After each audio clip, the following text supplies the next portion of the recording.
Alright, so I wanted to talk about Smackdown. I wanted to create a video response for, pretty much everyone.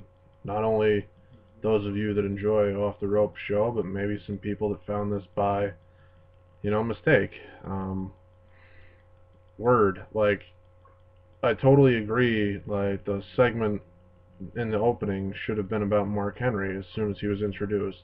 He's the new World Heavyweight Champ. You're trying to get this guy over, even if it is as a heel. And he's doing a really good job with what they've given him. But why are we gonna have Triple H come out and interrupt him 45 seconds into his promo? He got to say that it was going to be another 15 years before he would lose the title, and he started picking people out of the superstars surrounding the ring, and he was like, Zeke, you doubted. And he picked the other black guy that was out there, and he said, you were a doubter. And then just all of a sudden, bam, it's a segment with Triple H, and I almost feel like in the last couple of weeks that you could totally change the name of the company to Triple H Entertainment instead of World Wrestling Entertainment, because the whole premise of everything has been about him. And even the CM Punk storyline and the Cena storyline became about him. And then the Cena and Alberto Del Rio storyline took a back seat, with the Punk storyline meshing with the Triple H storyline. And now he fired Miz and R-Truth, and I don't feel like we're getting a healthy dose of anything else but him. He's in the beginning of the fucking show, he's in the middle of the show, and he gets to be at the end of the show, and I've had enough. How is this? How is this putting anybody else over? We're focusing on superstars that really shouldn't be hogging the camera anymore. And I don't see how this is any better than what Hogan and Bischoff are doing over in TNA. Like, people can be elitists all they want, and that's your opinion, and that's your right as a fan of wrestling. You can pick a company and just go with it, but to be honest, I'm not impressed with the way that either company is handling their, rise of their new stars. It makes me sick. But I want to concentrate on SmackDown. I have a TNA Impact review. I uploaded that about 2 days ago now. Yeah, because that was Thursday. Sweet. I know what day of the week it is. It's Saturday. Awesome. I'm not that far gone yet. And like the rest of the SmackDown just really didn't serve to impress me either.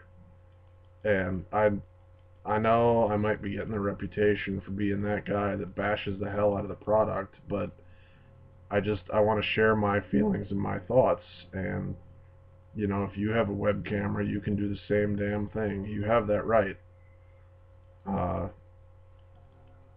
so let's just kind of go over a few things that stood out to me from the program.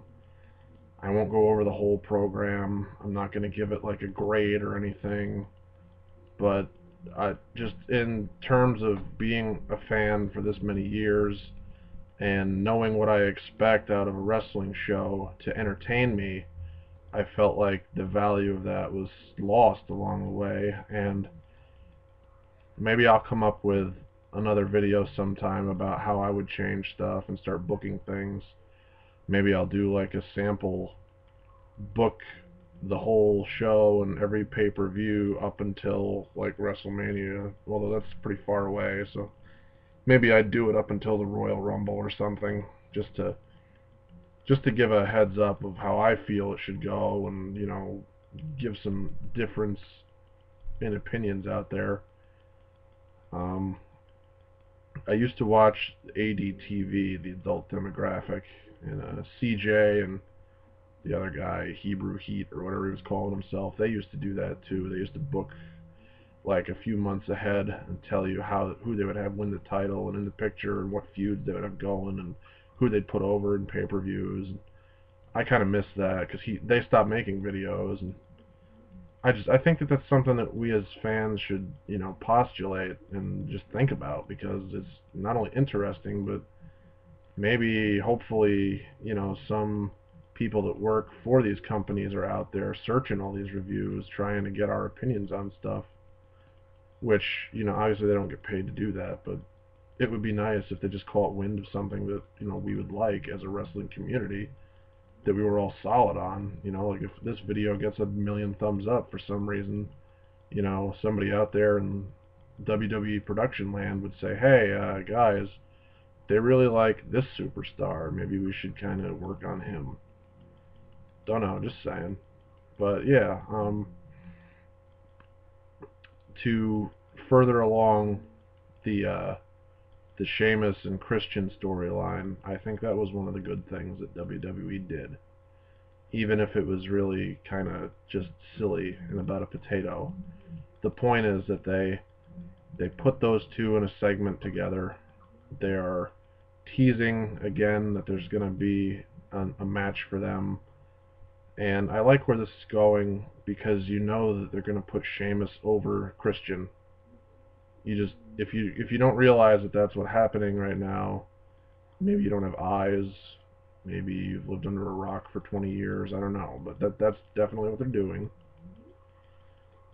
And I think that that's a good direction, is to have Sheamus involved in meaningful feuds for a while, and really show that he is a top, you know, main event status guy before they rush and put him into another title shot. They really need to work on him, you know, get him in our face, get the fans behind him more.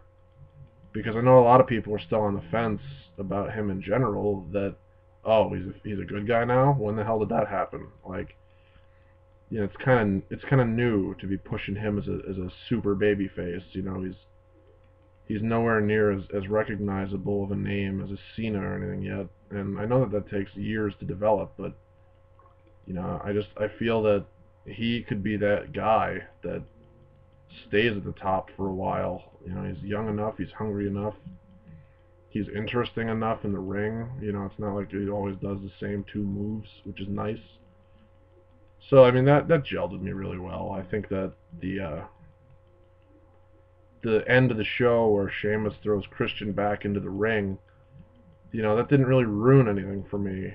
You know, it wasn't like it was super duper outside interference, because it was a lumberjack match anyway. And truth be told, I was expecting something like that, because they were teasing him versus Christian even at the last pay-per-view, you know. So they're really trying to build this feud, and I think that they did a good job with that. I think that they did a good job making Mark Henry look strong at the end of the show.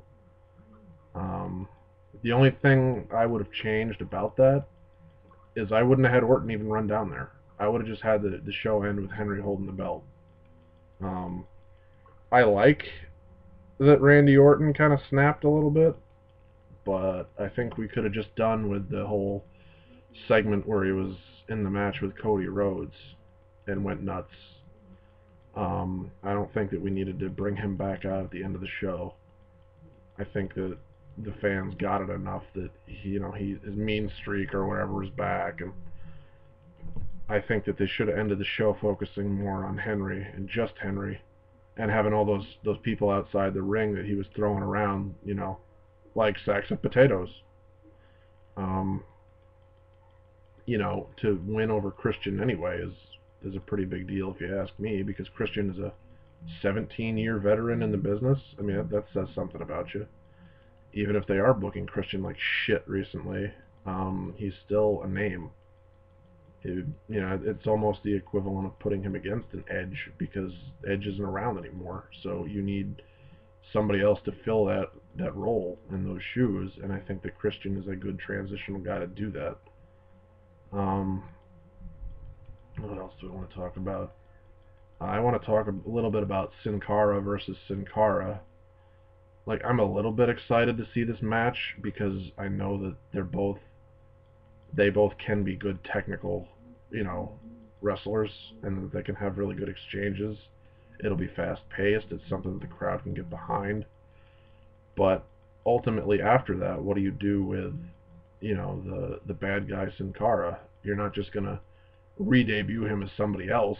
You know, that would be really corny. You know, obviously he's gonna have to go find better luck somewhere else. And I don't think that that's really fair. You know, I think if anything, it was too soon to do this, and they should have waited a while. They should have had bad guy Sin Cara really get into a good winning streak or something by cheating, and then bring the other one back. You know, to be like, it hasn't been me, it hasn't been me, or at least teach him English or something so that he can kind of get that message across, or give him a mouthpiece to do so. You know, bring him back with a manager that speaks English. It might help a lot of stuff. Um, but I don't know. I just, like, I wasn't really a big fan of the Kane versus Kane, or the Doinks versus the Doinks versus, I don't know, 4 Doinks in the ring at the same time. It was crazy. So, all in all, I don't know. I'm just picking it apart now, I guess. Wade Barrett, for real. Let's work on this guy. He has it. He always has had it since he debuted. Jericho was behind this guy, and you're not going to take a name like Jericho and put him behind somebody that you don't have confidence in. It's just the way that The Miz was, you know, supposed to be Daniel Bryan's mentor. Obviously, they had plans to do something with this guy, even if they are booking him like complete shit right now. You know, the point is he won Money in the Bank. He's going to have a title shot at some point. They were planning on doing something with him, you know, even if it was just something short term. He's, you know, he's an indie guy, so they normally poop on them, but I don't even know. Just, we're talking about Wade Barrett, though. Let's stay on topic with him, because Daniel Bryan's going to get buried, and he's going to lose that Money in the Bank, I guarantee it. If I'm wrong, you know, lightning can strike me dead whenever it happens, but I'm pretty sure I'm right, that they're going to have him job and lose the Money in the Bank to somebody else. And maybe it'll be to Wade Barrett, and that would be a good way to go.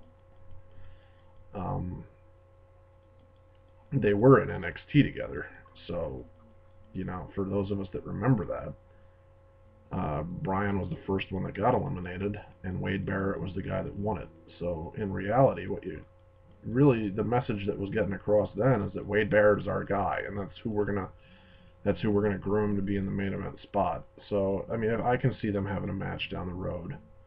I would want to see Wade Barrett obviously just own the match and take it to Daniel Bryan in such a way that it would showcase, you know, that he's not just a brawler, but that he can, you know, chain moves together. And